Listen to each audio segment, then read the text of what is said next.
Saludos, nos encontramos en el Palacio de Aguirre para una nueva edición del programa Entrevista con. Hoy estamos con el director general de Puertos y Transportes, el señor José Ramón Díez de Revenga, al cual saludamos y agradecemos su visita y su estancia en nuestro programa. Hola, es un placer estar aquí. Empezamos esta entrevista, como decíamos, en el Palacio de Aguirre con el director general de Puertos, Transportes y Caminos de la región de Murcia, el cual lleva, comentábamos antes, 1 año y 10 meses en este puesto. Sí, efectivamente, desde mayo de 2017, cuando entró en el gobierno Fernando López Miras, pues contó con mi confianza para este puesto de director general de Transportes, Costas y Puertos. Sin embargo, tiene una experiencia anterior, como sobre todo en lo que es la empresa y la iniciativa empresarial. Veo por su perfil de LinkedIn que ha sido siempre un empresario inquieto, siempre se ha movido en las startups, en las iniciativas empresariales, buscando nuevos nichos de negocio. Sí, yo soy ingeniero de caminos de formación y desde hace más de 20 años tengo una consultora de ingeniería civil.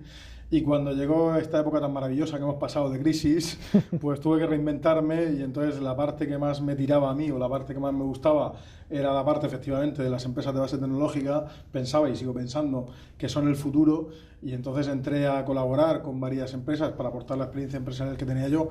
Pues entré con varias empresas de base tecnológica para ayudarlas a avanzarlas, y luego incluso llegué a montar en Murcia un espacio de coworking, que era un espacio de trabajo colaborativo donde realmente se hacía una labor magnífica y fabulosa de creación de negocios, de empresas de base tecnológica.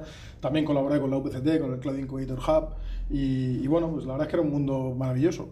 Pero llegó un momento en que decidí que seguramente era bueno aportar todo el conocimiento y la experiencia que tenía del mundo empresarial, pues tratar de meterlo al interés público, al servicio de los ciudadanos de toda la región de Murcia.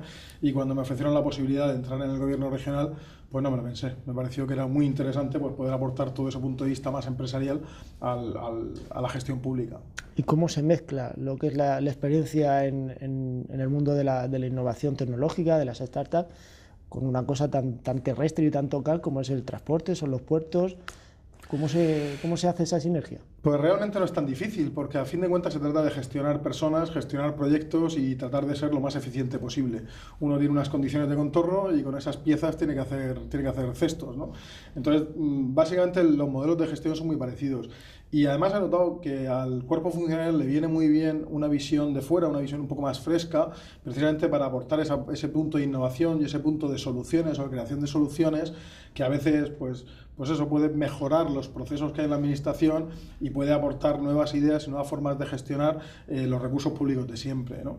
Al final yo creo que viene bien que el mundo empresarial se meta en la administración pública, porque seguramente entramos con un empuje distinto y con unas ganas de dar unas soluciones más dinámicas quizá o más creativas de lo que tradicionalmente se hace. Desde luego el resultado está siendo magnífico, y nosotros en la Dirección General de Transportes, Costas y Puertos, pues todo mi equipo está encantado de la forma de funcionar que tenemos, y estamos desbloqueando proyectos que estaban bloqueados mucho tiempo y estamos obteniendo resultados realmente magníficos, con lo cual estamos muy satisfechos. Hablábamos antes de este magnífico entorno que es el Palacio de Aguirre. Es una pena que a lo mejor en unas fechas próximas, como es la Semana Santa, pues algunos turistas no puedan venir a verlo, sobre todo vía ferroviaria. Bueno, eso realmente es una lástima, ¿no? O sea, el que se haya decidido interrumpir el tráfico ferroviario justo antes de Semana Santa, y con el riesgo que tiene estas cosas, porque las obras y la ejecución de las infraestructuras siempre tiene unos grados de incertidumbre que pueden provocar pues, cualquier incidencia que retrase varios días. Pues a nosotros nos ha parecido una barbaridad que justo para el Viernes de Dolores, que es un día grande en Cartagena, pues esté cortado el tráfico ferroviario. La Semana Santa de Cartagena es una delicia de ver, tiene un interés turístico internacional, y que interrumpamos infraestructuras de comunicación coincidiendo justo con esa época, pues nos ha parecido una barbaridad. Entonces hemos formulado una protesta formal al Ministerio de Fomento para decirle y al Administrador de Infraestructuras Ferroviarias, pues para decirle que se lo replanteen, que hay otras épocas del año en las que son menos sensibles, y que si tenían que programar obligatoriamente un corte técnico, pues que lo hicieran en otra época, ¿no? No queremos ni pensar que esto se haya hecho por motivos electorales. Suponemos que es que realmente era necesario hacerlo, pero hombre, las cosas se pueden planificar teniendo en cuenta pues el interés de una ciudad como es Cartagena, y teniendo en cuenta la cantidad de visitantes que vienen a Cartagena en esa época. Pensamos que se podía haber hecho de otra manera, es una lástima. Aún así han hablado de alternativas, como sería traer un tren híbrido por la vía desde Alicante para no dejar incomunicada la región de Murcia.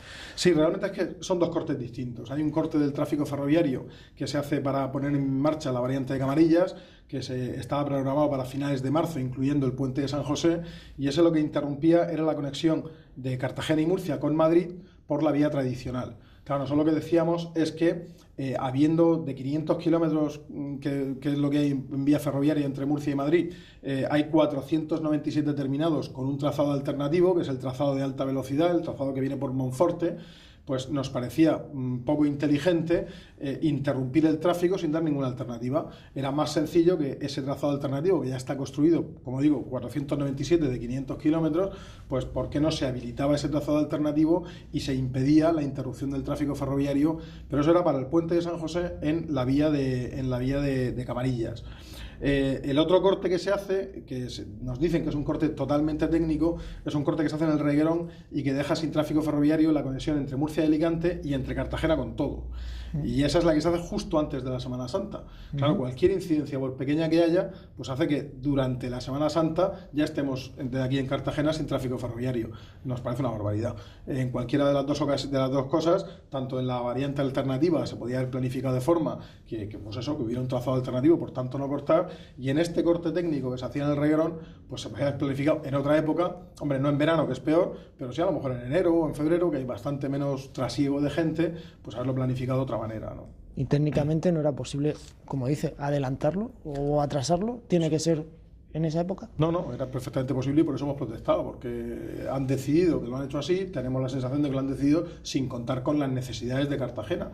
Y entonces, claro, pues eso, hacerlo justo antes de Semana Santa, pues nos parece una temeridad. Se podía haber hecho en otro momento. Bueno, los plazos están así, la protesta está hecha, pero el tráfico ferroviario es un caballo de batalla de esta región, que es la única junto con Extremadura que no tiene kilómetros de vías sin electrificar. Y esto no es flor de un día, estos son atrasos y atrasos de muchos años y de muchas legislaturas anteriores. Totalmente de acuerdo, es verdad. El atraso ferroviario que sufre la región de Murcia es ancestral, es antológico y por desgracia nos pilló la crisis económica, se hacían muy pocas inversiones aquí y es verdad que eso es innegable, que tenemos un atraso ferroviario muy importante. Pero no es menos cierto que durante la legislatura pasada, durante el gobierno de Mariano Rajoy y muy particularmente con el ministro Íñigo de la Serna, se comprometieron unas inversiones para la región de Murcia, que nosotros decíamos siempre que a la región de Murcia ya le tocaba, y el ministro Íñigo de la Serna fue muy sensible con la región de Murcia y comprometió una renovación completa de toda la red ferroviaria. De hecho, nosotros decíamos y seguimos diciendo que era la mayor transformación ferroviaria que había sufrido la región de Murcia en los últimos 150 años. Sabes que las vías que tenemos aquí son de Isabel II, ¿no? Del año 1850. Bueno, pues ya nos había tocado, ya llega el corredor mediterráneo, que ya pues, ha pasado de Barcelona, de Cataluña a Valencia y ya llegaba a la región de Murcia, camino hacia Almería, y también la conexión con Madrid, pues había comprometidas una serie de inversiones que desgraciadamente cuando llegó la moción de censura pues sufrieron un frenazo. Esos proyectos eran proyectos que estaban redactados, proyectos que estaban a punto de licitarse y algunos de hecho se han licitado. Pero también es curioso que durante estos 8 meses de gobierno de Pedro Sánchez pues solo se han licitado algunas de las cosas que ya estaban preparadas, pero no se ha adjudicado ni una sola obra ni se ha iniciado ni una sola obra. Con lo cual para nosotros es una lástima, porque ya que nos tocaba y ya iba a llegar, pues de repente se ha parado en seco y ahora pues volvemos a meternos en un proceso electoral que ya sabemos que siempre los procesos estos pues generan una inestabilidad que no se sabe muy bien qué va a pasar. Es una lástima. No obstante, yo soy muy optimista porque ya le toca a la región de Murcia. Entonces, más pronto, más tarde, y espero que sea más pronto que tarde, pues toda esta transformación ferroviaria se producirá. En ese sentido, la renovación de las vías va a ser radical. O sea, se va a renovar completamente toda la conexión. Las vías ferroviarias en la región de Murcia son como una X, ¿no? Hay una línea que va desde Águilas por Lorca hasta Alicante, pasando por Murcia, Beniel y hasta Alicante, y la otra línea es la que sale de Cartagena, pasa por Murcia y va por la vía tradicional de Chinchilla hacia Cieza y Albacete. Bueno, pues toda la vía de Alicante es corredor mediterráneo y se va a renovar entera, se está renovando entera, están los proyectos, pues eso, unos licitados, otros terminándose, con algún pequeño intervalo que falta, y luego toda la parte de Cartagena hasta Murcia también es corredor mediterráneo, también están los proyectos terminando de redactarse, y nos faltaría simplemente el ramal este que va hacia Cieza y Albacete, que bueno, que esperamos que pronto se renueve. Yo creo que en los próximos 5 años, habiendo una cierta estabilidad política, lo normal es que se renueve toda la red ferroviaria de la región de Murcia, que ya le hace falta. Permítame que a lo mejor sea un poco crítico, porque este mismo discurso, anteriores directores generales, anteriores consejeros, ya lo llevan practicando desde 2006, incluso antes, que esta es la legislatura que ya le toca a la región de Murcia, la renovación de las infraestructuras ferroviarias, pero estamos en 2019 y seguimos con el mismo mantra. ¿Es el definitivo o tenemos que seguir esperando? Hay una diferencia entre lo que decían los anteriores y lo que decimos ahora. Bueno, no olvidemos que desde 2007 hasta 2015 ha habido una crisis económica que ha reducido mucho las disponibilidades presupuestarias. Pero la prueba de que lo estoy diciendo es una realidad es que, para empezar, por ejemplo, el soterramiento en la ciudad de Murcia, que era una demanda histórica de hace más de 30 años, pues el soterramiento es una realidad y las obras se están ejecutando y se pueden ir a ver. De hecho, hemos ido a verlas, ¿no? Con lo cual quiere decir que eso es una cosa totalmente tangible y tocable. Los proyectos de la continuación del soterramiento, hasta completar el protocolo de 2006, que completan los 7 kilómetros de soterramiento, son proyectos que están terminados, publicados, licitados y a punto de adjudicar. De hecho, estamos solicitando que por favor los adjudiquen. El siguiente proyecto, que es el Nonduerma-Sangonera, ese es un proyecto que completamos la redacción en la etapa de Íñigo en la Serna y está licitado, pendiente de adjudicar. El proyecto Sangonera-Totana es un proyecto que está sacado a licitación también. Igual, terminamos el proyecto es un proyecto terminado y sacado a licitación. Hombre, es verdad que sería mejor que estuviera terminado, pero me refiero, cuando un proyecto ya está sacado a licitación, quiere decir que hay un presupuesto comprometido y una voluntad firme de hacerlo. Luego hay otro proyecto, que es el Totana-Totana, que ese está un poco parado porque el delegado del gobierno actual pues, ha decidido pararlo, y luego hay un proyecto Totana-Lorca que también está licitado. Con lo cual, todo ese eje pues, es una realidad, que son proyectos que están hechos y sacados a licitación. Y luego toda la parte de Cartagena igual. La parte de Cartagena está terminando de redactarse el proyecto de electrificación que une el Reguerón con Cartagena. Está ya redactándose, terminándose también el proyecto del bypass del Reguerón, que se llama el Triángulo del Reguerón, que es una infraestructura muy útil para Cartagena porque permite que los trenes puedan salir hacia Francia sin necesidad de pasar por Murcia. Y lo único que nos falta pues, es el tramo desde el Reguerón hasta Cartagena en plataforma y vía, que no sabemos muy bien cómo está ese proyecto ahora mismo, porque Adif, desde que ha cambiado el gobierno, pues no lo dice, y la parte más importante de todas, que es la integración en Cartagena, que la integración en Cartagena, pues luego hablamos de ella si queréis, pero vamos, es un proyecto curioso porque estaba perfectamente cerrado, atado y planificado, y de repente llegó la moción de censura y todos los planes se pararon y llevamos 9 meses dando vueltas. Una llegada a Cartagena que tiene 11 variedades, desde la 0 hasta la 11.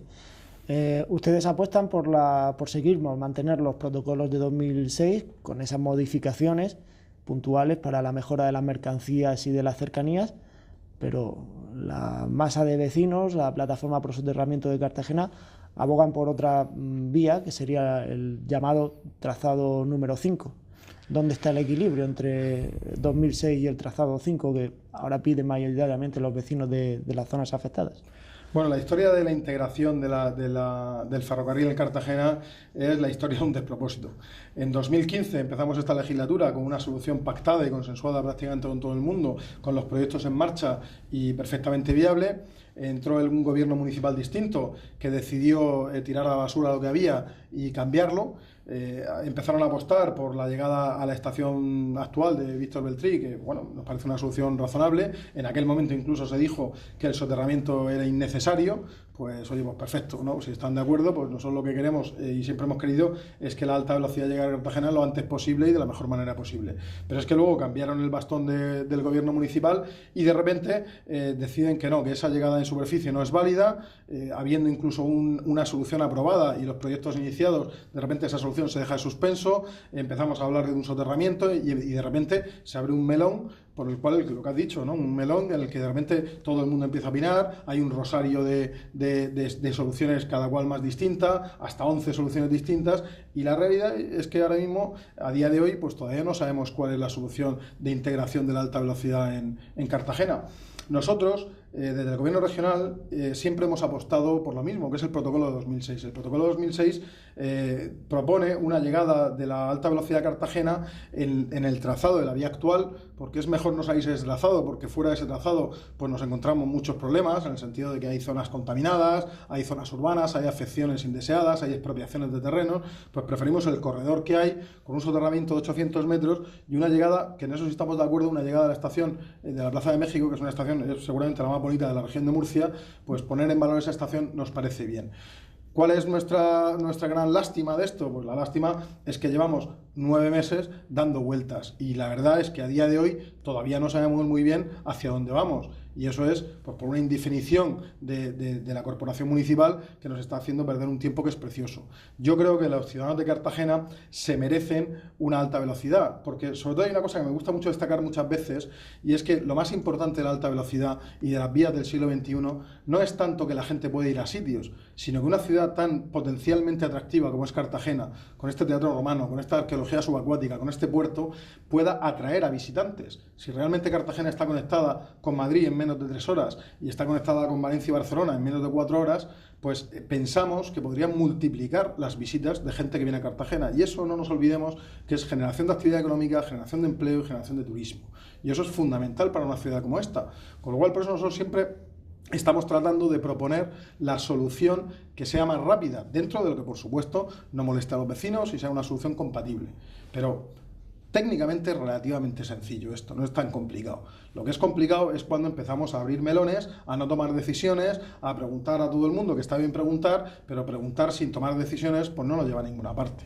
Y ese es el punto en el que estamos. Dentro de ese protocolo de 2006 y esas modificaciones que dicen, ¿estaría quizá la integración de lo que es el actual trazado del FEVE, que también sirve o es una trinchera para lo que sería la integración de barrios como Los Mateos en este nuevo protocolo, en esta nueva estación Víctor Beltrí que se maneja? Sí, o sea, realmente cuando decimos de poner en valor la estación de Víctor Beltrí, es ponerla en valor en muchos sentidos. No solo en el sentido arquitectónico de la estación, sino que es que realmente las estaciones de alta velocidad, las estaciones del siglo XXI, que son las que queremos nosotros, son estaciones intermodales. Dentro de las políticas de transporte que nosotros practicamos, que son políticas en las que ponemos al ciudadano en el centro de la política, se fomenta mucho la intermodalidad. ¿Por qué? Porque lo que le importa al usuario es desplazarse de un sitio a otro de forma cómoda y barata. Y para eso lo que tenemos que hacer es esos puntos donde llega un tren de larga distancia, pues pueda fácilmente cambiar de medio de transporte y coger un autobús e irse a La Manga, o coger un FEVE e irse a Los Nietos, o prolongar incluso, quién sabe, el FEVE de Los Nietos a La Manga. Entonces, al final tenemos que concentrar en esos puntos de intermodalidad, pues concentrar todos los usos y servicios. Realmente el mandato de Cartagena Alta Velocidad, que es la sociedad que gestiona esto, está en poner la estación en valor y hacer solo lo que es la vía de larga distancia. El FEVE es una unidad aparte que en principio no se toca lo que es la vía en sí. Ahora bien, ponerlo desde la perspectiva del viajero para que un señor pueda venir en alta velocidad desde Madrid a Cartagena, y en Cartagena fácilmente hacer la intermodalidad al ferrocarril de vía estrecha y acercarse a La Unión o a Los Nietos, pues sería, es una cosa más que deseable. Una cosa más que deseable, hablado de La Manga, siempre se habla, luego, cara al verano, del problema que hay en la entrada y salida de La Manga. Se han escuchado muchas soluciones, algunas, permítame que le diga, incluso disparatadas. ¿Cómo se puede hacer para solucionar la salida e entrada de La Manga sin congestionarla con autobuses, con alguna fórmula de transporte? Pues al final La Manga es que geográficamente, muy fácil de entender, es un embudo clarísimo, porque de repente tienes más de 100.000 habitantes en una franja muy estrecha que todos tienen que pasar por un punto que es un cuello de botella clarísimo. No hay soluciones mágicas y por eso a veces hay gente que ha dado soluciones que se pueden calificar de disparatadas, porque de repente llega uno, se saca un conejo a la chistera y piensa, yo qué sé, ¿no? Cualquier cosa muy tal.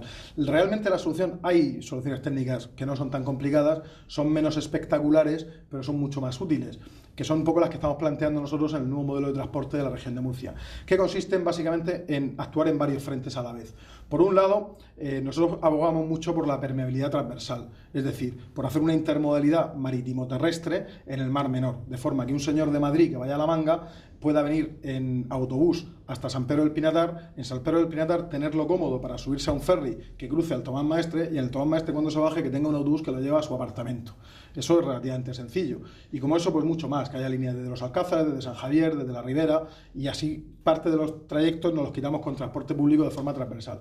Pero es que hay más, es que la propia entrada de La Manga, si fomentamos el transporte colectivo frente al vehículo privado, pues claro, cuando de repente quieren entrar 10.000 coches en una hora, pues obviamente se atascan. Pero si de esos 10.000 coches conseguimos, mediante aparcamientos disuasorios, que parte de ellos dejen el coche y se suban a un autobús, autobuses que claro, también hay que prever esos autobuses que vayan ágilmente de un lado a otro de La Manga, pues a lo mejor ya son 1.000 coches menos, con lo cual es menos atasco.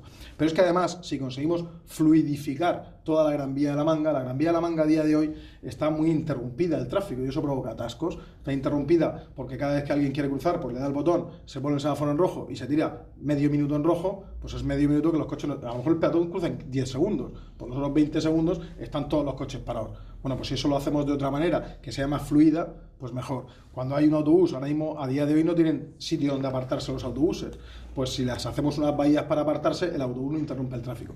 Al final, sumando todas estas medidas, y el concepto fundamental es ese que he dicho, de fluidificar lo que es hacer más fluida, ¿no? la Gran Vía de La Manga, pues al final, sumando todas esas pequeñas cosas, al final yo estoy convencido de que conseguiremos que La Manga sea, pues eso, que La Manga en verano, que es cuando más gente tiene, pues no sea un problema de movilidad. Pensamos que es posible. ¿Y cómo podemos también fluidificar el resto de transportes en la región de Murcia? Porque algunas líneas están obsoletas, hay otras zonas que necesitan, no tienen más demanda porque han crecido en los últimos años, y sobre todo las grandes ciudades, Murcia, Cartagena, Lorca, tienen unas necesidades especiales que no tienen a lo mejor otras zonas que necesitan más distancia, a lo mejor para menos población. ¿Cómo se puede hacer eso? Pues absolutamente. Ayer presentamos el Plan Director de Transportes, porque el sistema de transportes de la región de Murcia es un sistema que viene heredado de hace casi 100 años. Entonces, claro, está viejuno, vamos a llamarlo así, ¿no? Está desacoplado entre la oferta de servicios con las necesidades reales de movilidad de la gente, ¿no? La sociedad ha cambiado mucho en la región de Murcia en los últimos 100 años y el sistema de transporte no ha sido capaz de adaptarse a esos cambios a suficiente velocidad. Nosotros desde la Dirección General de Transportes vamos poniendo parches a eso. Cada vez que hay problemas graves, pues hacemos soluciones parciales. Pero llega un momento en que esas soluciones parciales no terminan de dar resultado. Entonces, lo que hemos planteado es un plan director de transportes que básicamente lo que hace es que borra todo el sistema de transportes y hace un sistema de transporte nuevo. Y eso lo estamos construyendo a base de un consenso pues, con todos los agentes de la sociedad civil, con todos los partidos políticos y con todas las administraciones. Y de lo que se trata es, de lo que he dicho antes, es poner al ciudadano en el centro de las políticas de transporte y dar una oferta de servicios que esté acoplada con las necesidades de movilidad reales que tienen los ciudadanos. Eso lo hemos traqueado, lo hemos medido a base de tecnología móvil, hemos rastreado los movimientos de 150.000 murcianos de forma anónima y completamente legal y hemos visto de dónde a dónde se mueve la gente. Y ahora el reto que tenemos ahora es proponer medidas para satisfacer esos movimientos. Esto, como digo, es una operación bastante compleja y tardará unos cuantos años, pero estamos ya en el camino, ya tenemos medidas concretas y, como tú bien decías, en las áreas metropolitanas, concretamente de Murcia, Cartagena y Lorca, Murcia y Cartagena concentran casi el 80% de los movimientos de toda la región de Murcia. Claro, eso hay que hacer soluciones específicas para sus áreas metropolitanas. Además, Murcia y Cartagena tienen el plus de que son ciudades que están creciendo tanto que están empezando a superar su propio ámbito de término municipal. Empiezan a ser grandes ciudades. Entonces, Murcia, ahora mismo ya Alcantarilla es prácticamente un barrio de Murcia. Es que la Unión está prácticamente integrada en Cartagena. Entonces, son ciudades que han crecido tanto que superan su ámbito territorial. Con lo cual, desde la comunidad autónoma tenemos la obligación de proporcionar instrumentos para facilitar el transporte en esas áreas metropolitanas. Y eso, la buena noticia es que eso está inventado. Hay consorcios metropolitanos en todas las grandes ciudades de España, de Europa y del mundo, y nosotros lo que tenemos que hacer es coger esos modelos y aplicarlos aquí. Ya nos hemos puesto en marcha, lo que pasa es que son procesos que no se hacen de un día para otro, que hay que implantarlos poco a poco. Y de alguna forma pues tendremos que pedirle un poquito de paciencia a los ciudadanos, pero no quepa la menor duda que construiremos un sistema de transporte que va a ser mucho más accesible, mucho más económico, mucho más eficiente ecológicamente también y mucho más tecnológico. Y al final, si no perdemos de vista que el que tiene que estar en el centro de la política de transporte es el ciudadano, que lo que hay que hacer es facilitarle el transporte, pues conseguiremos construir un sistema que se acople a sus necesidades y a sus demandas. Al final siempre terminamos volviendo al tren, pero ¿sería el cercanías una manera de agilizar esos transportes, pero con una red evidentemente del siglo XXI, sobre todo entre Murcia y Cartagena, que son las que tienen esas mayores cuotas de transporte, pero sin olvidar otras zonas limítrofes, como podrían ser pues ya lo que sería camino de Cieza, estudiantes de Cieza que pudieran venir a la UPCT, o de la propia Lorca o Águilas que quisieran también estudiar en la UPCT. ¿Estará el cercanías integrado en ese mapa de transporte, en ese plan director? Por supuesto que sí. Nosotros, una de las claves del plan de transporte es la intermodalidad, y la intermodalidad es utilizar todos los medios de transporte que tenemos a nuestro alcance, sean de la administración que sean, pues sabemos que las cercanías ahora mismo son del Estado, pero una de las cosas que intentamos hacer con este plan director es superar las barreras administrativas, que no son ni más ni menos que entelequias mentales que nos podemos los gestores administrativos, y por supuesto que sí, no tiene ningún sentido que si un señor quiere ir de Lorca a Cartagena tenga que coger un autobús cuando al mismo tiempo está yendo un tren de cercanías que para en Murcia puede irse a Cartagena. Tiene mucho más sentido que le podamos facilitar el acceso a la estación de Lorca, y si además encima esto lo hacemos bien y lo tarificamos de forma que nada más que haya que pagar una vez, que sea un bono único que le valga lo mismo para el autobús que para el tren, pues entonces estaremos fomentando esta intermodalidad y estaremos facilitando que la red de cercanías sea una pieza más dentro de todo el puzzle de la movilidad. Sin lugar a dudas, son una pieza clave. Y precisamente lo que estaba hablando antes, de toda esta gran renovación que va a sufrir la red ferroviaria, el principal beneficiado van a ser las cercanías. Vale, o sea, de hecho, y concretamente la conexión entre Murcia y Cartagena, tenemos perfectamente medido que se podrían dar 14 y 15 servicios en cada sentido al día y estarían llenos, porque es un eje de movilidad potentísimo. La conexión Murcia-Cartagena, lo que hay que hacer es sacar todos los coches que podamos de la autovía y meterlos o en autobuses o sobre todo en la red ferroviaria. De hecho, el mero hecho de que los estudiantes de Cartagena que van a estudiar a Murcia vayan en ferrocarril y los estudiantes de Murcia que vienen a estudiar a la UPCT vengan en ferrocarril es porque naturalmente es una forma cómoda de viajar, y eso que ahora mismo tenemos unos trenes que son bastante mejorables. Si somos capaces de, con esta transformación de las vías, para mejorar las cercanías primero hay que mejorar las vías y después vienen los trenes. Si somos capaces, gracias a esta transformación que tenemos ya en marcha, de poner buenos trenes y poner buenos servicios, y si encima ya ponemos la guinda del pastel y es coordinarlos económicamente, que con un solo pago se puedan pagar tanto el autobús como el tren, bueno, es que ya verá cómo un montón de gente utilizará el tren y multiplicaremos las cifras de funcionamiento. Esto no es ni más ni menos que lo que pasa en otras ciudades. En cuanto las ciudades crecen lo suficiente, pues el tren se convierte en un complemento más de transporte público, y por supuesto que nosotros no renunciamos a ello y lo vamos a potenciar con toda nuestra energía.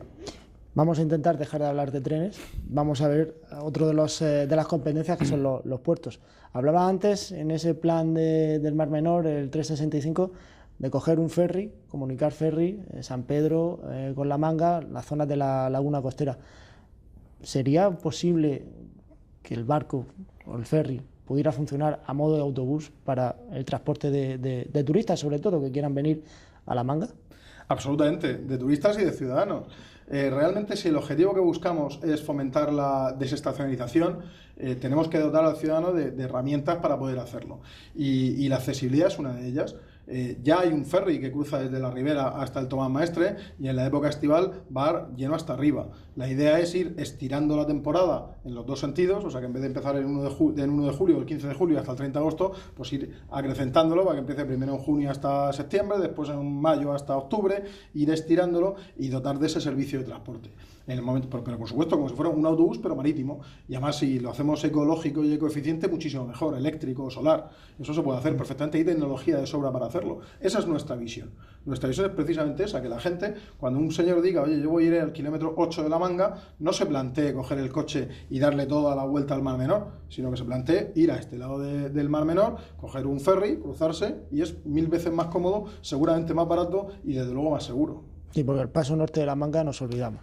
Y el paso del norte de La Manga, desde mi punto de vista, está completamente descartado, porque además tiene unos valores naturales que además yo creo que son un foco de atracción turística y son un punto de conservación prioritaria que ni nos planteamos hacerlo. Yo no creo que la solución a la movilidad de La Manga sea hacer un acceso por el norte para meter más vehículos todavía. Yo lo que creo es en sistemas de transporte colectivo que son puntuales, que son no contaminantes y que crucen transversalmente. Yo en la parte norte de La Manga, en principio, no creo que sea necesario hacer un acceso. En cuanto al Mar Menor y la parte que le compete, que es la de los puertos, ¿cómo podemos hacer que los puertos sean más sostenibles todavía para no perjudicar lo que es el ecosistema de la laguna? Los puertos son motores de generación de actividad económica, de atracción de visitantes y de turismo.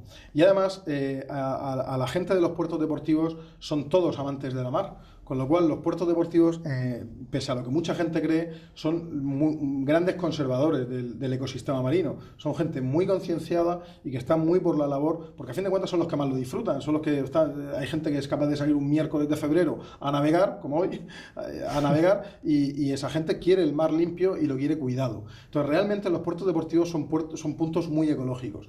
Tanto es así que nosotros hicimos una modificación en la ley de puertos reduciendo el canon por la organización de actividades ambientales. Y eso, todos los puertos de la región de Murcia se han apuntado a eso y se reducen el canon apuntándose a hacer actividades de divulgación ambiental. Y además estamos trabajando en la creación, es una cosa única en España, en la creación de un distintivo de puerto sostenible de la región de Murcia, que no es ni más ni menos que le hemos puesto una serie de requisitos para lo que has dicho, para ser más cuidadosos todavía con el medio ambiente y además poder demostrarlo, pues una serie de requisitos a los puertos de forma que todo aquel que lo cumpla le daremos ese distintivo para que también todos los visitantes sepan que en esos puertos deportivos no solo se cuida el mar, sino que además se mima y se potencia el cuidado del ecosistema. Ya digo que los puertos, en contra de lo que la gente cree, o de lo que mucha gente cree, los puertos son puntos en los que se es muy cuidadoso con el mar, porque la gente que tiene barcos, que no son esos grandes ricos con los yates, sino que la mayoría de la gente que tiene barcos es gente normal y corriente, son grandes amantes del mar, y por tanto son los principales interesados en cuidarlo. Barcos a vela, porque los de a motor tienen su punto de contaminación al agua. Pues realmente tampoco tanto, porque un motor, salvo que tenga una pérdida de aceite o que tenga algo así, el mero hecho de que esté el motor circulando no es un foco de contaminación. Lo más contaminante en los barcos son las aguas de sentina, cuando hay irresponsables que las bombean directamente al mar, o si un barco tuviera una pérdida de aceite o algo similar. Pero la realidad es que cuando están dentro de los puertos, si hay una pérdida de aceite, cualquier cosa, todos los puertos tienen unos planes de contingencia para contaminación marina accidental, y siempre es mejor que si hay alguna fuga o algo, sea dentro del puerto porque se puede recoger rápidamente, que esté por ahí, ¿no? Que esté fondeado irregularmente por ahí fuera y esté perdiendo. Tampoco estoy de acuerdo yo con esa visión de que los barcos a motor son contaminantes, porque no es verdad. Los barcos a motor consumen muchísimo menos que cualquier otro vehículo de carretera, y además es que, ya digo, no generan contaminación en el agua, salvo que tengan una pérdida de aceite o una pérdida de combustible. Pues lo que hay que hacer, y de hecho lo hacemos, es que con unas inspecciones técnicas de barcos, las ITB que se llaman, comprobamos que los motores están en buen estado y que por tanto no van teniendo fugas. No me gusta a mí esa parte de demonizar la navegación a motor, porque no es real. Seguimos con puertos. Tengo que preguntarle si está más a favor del Colguer o de la dársena de escombreras, porque hay un poco de polémica. Hay quien prefiere Colguer, escombreras, y hay quien prefiere las dos. ¿Cuál es la que prefiere el gobierno regional? Pues nosotros lo que queremos de verdad es que haya una terminal de contenedores que sea suficientemente grande como para que sea atractiva para los grandes buques, los New Panamax que se llaman. Son buques de 400 metros de eslora que son los que van a dominar el tráfico marítimo mundial. Nosotros, Cartagena concretamente, tiene una oportunidad histórica, porque Cartagena está en la puerta de entrada a Europa, frente a la gran autopista del mar. La gran autopista del mar es la que conecta el canal de Panamá con el canal de Suez. Estamos justo en la puerta. Y eso es una cosa que no tiene casi nadie, nada más que la tenemos Cartagena y algunos más. Entonces, la gran oportunidad de Cartagena, ¿cuál es? Ser capaz de captar esos buques para colocar las mercancías y llevarlas por el corredor mediterráneo hasta el corazón de Europa. Para eso, ¿qué necesitamos? Necesitamos una infraestructura intermodal nuevamente que permita sacar esas mercancías del barco, colocarlas en trenes y lanzarlas al centro de Europa. ¿Que eso se llama gorguel o se llama terminal de escombreras? Yo lo que necesito es una buena terminal de contenedores con calado suficiente para que entren estos New Panamás, que son calados de 22-24 metros, donde quepa el barco de 400 metros de eslora. Son barcos que llevan hasta 20.000 contenedores, y tener una buena infraestructura portuaria para facilitar esas labores de descarga. A mí personalmente me gusta más la del Gorguel. ¿Por qué? Porque es la que estaba planteada al inicio, y es la que tiene realmente hasta 4 millones de contenedores, y es la que tiene el calado suficiente para poder hacer esta operación. Y además estaría perfectamente conectada con la ZAL de Cartagena, que es justo la zona de actividades logísticas que permitiría hacer esta operación de la que estoy hablando, que es sacar los contenedores de los barcos, colocarlos en un tren y lanzarlos a Europa. Eso... cualquier gestor público no puede negarse a algo así. Voy a decir por qué. Porque es una infraestructura que tiene un potencial de generación de actividad económica y de empleo que realmente es impresionante. O sea, se pueden generar más de 20.000 empleos solo con hacer una terminal como esta. Entonces, para una ciudad como Cartagena, para una comarca como esta, sería un revulsivo tan importante que merece la pena estudiarlo todo lo que haga falta. Y respecto a las condicionantes ambientales que tiene, hay antecedentes en toda Europa en el que se pueden compensar las medidas. Si tenemos una afección ambiental, pues se compensa con espacios protegidos que sean el doble o el triple de grandes y ya está, y no pasa nada. Y tampoco la afección ambiental que se produce es una cosa que sea un atentado medioambiental, todo lo contrario. Entonces, yo creo que, desde luego, como gestor público, merece la pena que lo exploremos a tope y que barajemos las soluciones y al final, pues en función de los condicionantes, se decida la que mejor cuadre. Para mí, personalmente, y es una opinión muy personal, no del gobierno regional, para mí, personalmente, yo apuesto más por la terminal del Gorguer.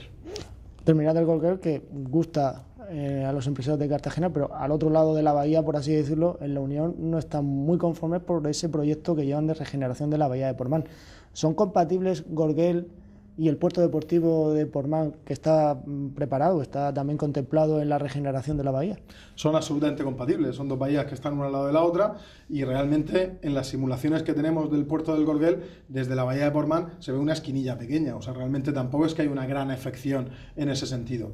De todas formas, tenemos que intentar hacer un zoom hacia afuera y ser altos de miras, y cuando vemos un proyecto de importancia estratégica para la región de Murcia y seguramente para toda España, como es lo que estoy hablando, o sea, es que la gran oportunidad de participar del tráfico de mercancías mundial, cogiendo esos grandes autopistas de mercancías y pudiendo captar esas mercancías, trasegarlas y lanzarlas hacia el corazón de Europa, yo creo que tenemos que tener altura de miras y contemplarlo desde una perspectiva más global, porque las afecciones son perfectamente subsanables y porque precisamente la zona de la Unión y de Portmán seguramente sería la grandísima beneficiada de una infraestructura como esta. Yo creo, mira, voy a poner un ejemplo. Un barco que venga de Sudamérica cargado de café, a granel. Pues un barco que viene cargado de café a granel llega a una terminal como la del Gorguer, puede descargar parte de ese granel en la zona de actividades logísticas. Se dedican a empaquetar en sacos de 50 kilos todo ese café a granel y eso se lanza a Europa. Pues eso genera un valor añadido, genera una cantidad de puestos de trabajo y genera una economía que realmente merece la pena. Y unos asiáticos de mayor calidad. Efectivamente, además, tenemos café de primera clase. Ya por último tengo que preguntarle por el tema del taxi, toda la polémica que hemos vivido en grandes ciudades como Madrid y Barcelona. Parece ser que a la región de Murcia de momento no llega o no está llegando. No, en principio todavía no han previsto. Realmente el conflicto del taxi no es un conflicto entre taxis y VTCs, que han convivido toda la vida y siguen conviviendo perfectamente, sino es más bien un conflicto entre taxis y las plataformas digitales. Y las plataformas digitales es que de alguna forma se han metido como un elefante en una cacharrería en un territorio que no eres el suyo directamente, ya han entrado de una forma pues un tanto abrupta. El objetivo que tenemos desde el gobierno regional, y estamos en constante colaboración con el sector del taxi, con el sector de las VTC y también con las plataformas digitales, es intentar poner un poco de orden en todo esto. Que no sea una forma desordenada, que no sea una forma que no se entre de golpe y que, nuevamente, poniendo al ciudadano en el centro de las políticas de transporte, pues vamos a intentar armonizar esto de forma que el ciudadano salga beneficiado, que siga teniendo un servicio de calidad como es el taxi y que pueda pues tener la comodidad y la tranquilidad que dan las nuevas tecnologías. Eso básicamente pasa porque el sector del taxi pues se modernice, se mejore su calidad de servicios y se haga más actual y todo sea compatible pues para que puedan coexistir de una forma armónica y controlada. Realmente yo aquí quiero lanzar un mensaje de tranquilidad al sector del taxi, estamos en negociación con ellos, bueno, estamos en permanente conversación con ellos y realmente yo los veo muy por la labor de hacer esto, ¿no? De hacer, pues eso, dar el mejor servicio al ciudadano, ya lo dan en gran medida y luego también nosotros como administración pues tenemos que velar que el ciudadano esté protegido, es decir, que no pueda haber en momentos puntuales, como ha pasado con Uber y Cabify en otros sitios, que hay momentos de concentración de solicitudes y de repente un trayecto que normalmente cueste 10 euros, pues de repente te cueste 60. Eso en la administración no podemos permitirlo y por tanto ahí tenemos que regular y tenemos que controlar que no sea así. El taxi además hace una gran labor social en el sentido de que el taxi tiene obligación de dar el servicio incluso cuando es deficitario para él. O o sea, un servicio para llevar a alguien a un hospital o lo que sea, aunque pierda dinero, lo tiene que hacer. Pues eso es un servicio ciudadano que desde la Administración garantizamos. Realmente en la región de Murcia, como digo, no está ese conflicto tan caliente, pero sí nos hemos puesto las pilas, nos hemos puesto en marcha y ya estamos pues negociando y viendo qué condiciones podemos hacer para que para que el servicio del taxi sobreviva en buenas condiciones y para que el ciudadano tenga su mejor calidad de servicio. Por último, ¿cómo va el unibono? El unibono universitario es una maravilla, funciona estupendamente bien. Eso es una de esas, la política de transporte para los universitarios son población que usa el transporte público fenomenal y por tanto son de nuestros mejores clientes, por decirlo así. Entonces el unibono en Cartagena da unos resultados magníficos porque yo creo que no hay estudiante que estudie aquí en Cartagena que no tenga unibono y en Murcia prácticamente igual.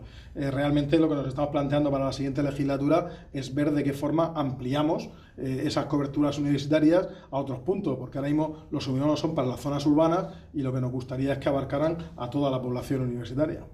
Lástima que nosotros ya no podamos usar el unibono. Nos pilla un poco mayores. Nos pilla un poco mayores. Muchas gracias, señores, por haber estado pendientes de esta entrevista al director general de Transportes, Puertos y Costas. Creo que no nos hemos dejado ningún punto. No, está todo bien. Hemos tocado todo y esperemos verles en otra próxima cita de Entrevista Con.